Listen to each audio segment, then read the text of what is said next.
Downtown বিশ্ববিদ্যালয়ে যি বসন্ত উৎসৱ আয়োজন কৰিছে আজি এই অনুষ্ঠানত আউনীআটী সত্ৰৰ তৰফেও আমি ভাগ ল'বলৈ পাই অংশ ল'বলৈ পাই কৃতাৰ্থ মানিছোঁ গৌৰৱ কৰিছোঁ। প্ৰকৃতাৰ্থত ক'বলৈ গ'লে বহু শিক্ষানুষ্ঠান আছে। সকলো শিক্ষানুষ্ঠানৰ উদ্দেশ্য শিক্ষা দান কৰা, জ্ঞান দান কৰা, কিন্তু তাৰ ভিতৰতে বহু বিশ্ববিদ্যালয়ে সাংস্কৃতিক পৰিৱেশটো ৰক্ষা কৰে। ইয়াৰ অন্যতম এটি উচ্চ শিক্ষা অনুষ্ঠান অসম ডাউনটাউন বিশ্ববিদ্যালয়। তেখেতসকলে অসমৰ বাহিৰৰ, ভাৰতৰ বাহিৰৰ বিভিন্ন ছাত্ৰ ছাত্ৰীক ইয়াত সমবেত কৰি যিদৰে শিক্ষা দিছে, আৰু এয়াই হৈছে আচলতে আমাৰ কাৰণে এক দৃষ্টান্তমূলক আদৰ্শ। কাৰণ আমাৰ শিক্ষানুষ্ঠানসমূহত সাধাৰণতে এটা এলেকাৰ ভিতৰত ছাত্ৰ ছাত্ৰী সীমাবদ্ধ হৈ থাকে, কিন্তু ইয়াত পৃথিৱীৰ বিভিন্ন প্ৰান্তৰ ছাত্ৰ ছাত্ৰী আহি ইয়াত শিক্ষা গ্ৰহণ কৰিছে, আৰু এই সুযোগটো ডাউনটাউন বিশ্ববিদ্যালয়ে দিছে। সেইকাৰণে আমি এইটো এটা দৃষ্টান্তমূলক আদৰ্শ বুলি কৈছোঁ। আৰু তেখেতসকলে কেৱল শিক্ষাতেই ব্যস্ত হৈ থকা নাই, শিক্ষা দিয়াৰ লগতে আমাৰ অসমৰ উত্তৰ পূৰ্বাঞ্চলৰ সংস্কৃতিৰ কথাও ছাত্ৰ ছাত্ৰীক জ্ঞাত কৰিবৰ কাৰণে অহৰ্নিশে চেষ্টা কৰি আহিছে। তাৰ অন্যতম উদাহৰণ আজি কাৰ্যসূচী। আজি যি বসন্ত উৎসৱৰ নামত তেখেতসকলে বিহু উৎসৱ পালন কৰিছে আৰু যি কাৰ্যসূচী লৈছে, তাতে আমাৰ মাজুলীৰ সংস্কৃতি আজি ইয়াত প্ৰদৰ্শনৰ ব্যৱস্থা কৰি দিছে। গতিকে এইটোৱেদি আমি ভাবোঁ যে আমাৰ বাহিৰৰ লোকসকলকো অসমৰ সমৃদ্ধ সংস্কৃতিৰ বাৰ্তা দিবলৈ সমৰ্থ হ'ব। গতিকে তেখেতসকল ধন্যবাদৰ পাত্ৰ, আৰু তেখেতসকলৰ চিন্তাধাৰা সঁচাকৈ ব্যতিক্ৰম।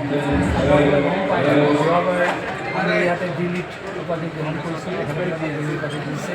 কাৰণ ডাউনটাউন বিশ্ববিদ্যালয়টোত আৰু মাজুলী আউনীআটী সত্ৰটোত, কিন্তু তেখেতসকলে তাৰ মাজতে আমাক বিচাৰি পাইছে। গতিকে সেইটো দৃষ্টিকোণেৰে আমি চাইছোঁ যে তেখেতসকলে নিবৃত্ত কোণত থকা লোকসকলক উলিয়াই আনিবলৈ চেষ্টা কৰে। আমি একেবাৰে নগণ্য, কিন্তু তথাপি তেখেতসকলে আমাক সেই সন্মান যাচিছে। আৰু সেয়ে আমি ক'ব খোজোঁ যে অসম ডাউনটাউন বিশ্ববিদ্যালয়ে যি ধৰণৰ কাৰ্যসূচী গ্ৰহণ কৰি আহিছে, ই সময় সাপেক্ষ, সমাজ সাপেক্ষ, আৰু আমাৰ নতুন প্ৰজন্মৰ কাৰণে উৎসাহদায়ক এটা বাৰ্তা। আমাৰ আজি যি কেশৰী বৰ্ষ মাজুলী আমি ইয়াত প্ৰদৰ্শন কৰিলোঁ, আচলতে আপোনালোকে সকলোৱে জানে, এজন পৰ্যটকে যদি অসমৰ কোনো এটা স্থানলৈ যায়, তাৰ এটা স্থানৰ পৰিচয় পায়, কিন্তু মাজুলীলৈ যদি যায় গোটেই অসমৰ সামগ্ৰিক পৰিচয়টো লাভ কৰে। কাৰণ মাজুলীয়ে অসমীয়া জাতিক প্ৰতিনিধিত্ব কৰিছে আৰু সংস্কৃতিক প্ৰতিনিধিত্ব কৰিছে। আৰু সেইকাৰণে আজিৰ পৰা আমি 30 বছৰ আগতে এই কেশৰী বৰ্ষ মাজুলী নৃত্যনাটিকা এখন লিখি উলিয়াইছিলোঁ যে অসমৰ ৰাইজে, উত্তৰ পূৰ্বাঞ্চলৰ ৰাইজে তথা ভাৰতৰ ৰাইজে জানিব লাগে যে মাজুলী কি, আৰু মাজুলীয়ে কেনেকৈ অসমীয়া জাতিক প্ৰতিনিধিত্ব কৰিছে। আৰু মাজুলীত গৰাখহনীয়া হৈছে, সাংস্কৃতিকভাৱে হৈছে, ভৌগোলিকভাৱে হৈছে। গতিকে যদি গৰাখহনীয়া হৈয়ে থাকে, মাজুলীখন যদি সঁচাকৈ কালৰ বুকুত নিচ্ছিন্ন হৈ যায়, তেতিয়াহ'লে অসমীয়া জাতি, অসমীয়া সংস্কৃতিক দিক বিদিক দেখুওৱা স্থানখন নোহোৱা হৈ যাব।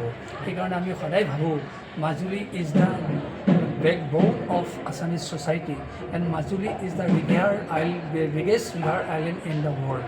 সেইকাৰণে মাজুলী ৰক্ষা কৰিবৰ কাৰণে আমি এই পদক্ষেপ গ্ৰহণ কৰিছিলোঁ। আজি ডাউনটাউন বিশ্ববিদ্যালয়ৰ আমন্ত্ৰণ ক্ৰমে আমাৰ শিল্পীসকলে সেই নৃত্যনাটিকা প্ৰদৰ্শন কৰিব। যিকোনো খবৰৰ বাবে যোগাযোগ কৰক আমাৰ এই নম্বৰত 9181 307 221।